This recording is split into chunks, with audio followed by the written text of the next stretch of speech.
風，咁我而家 coach 住佢，咁佢翻到可以睇到點樣。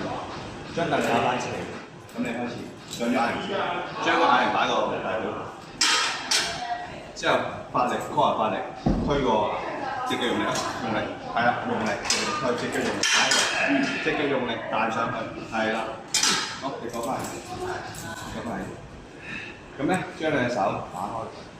O.K. 你見到呢個夾角咧，45度角，啱啱好喺個底，同個軀幹力。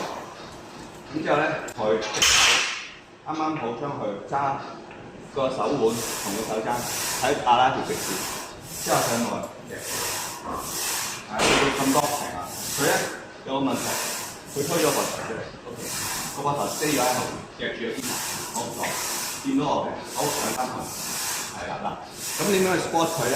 因為佢初學個啞鈴輕咧，就可以揸住個手腕，即係佢條 pass 唔靚，咁可以幫佢咁嘅，咁去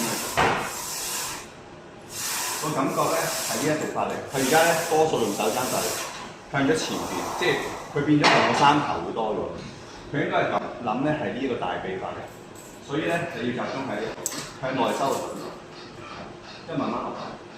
啱啱佢呢個做得幾好㗎，佢影喺度，啱啱45度角，咁佢保護翻佢個，因為佢唔會提起呢個上斜方。OK。咁如果佢重嘅時候咧，佢條 part 做得靚咧，可以咧鬥手腕，咪鬥個手踭咯。係啊。好，做一做。OK 啦，做一做，可以停啦。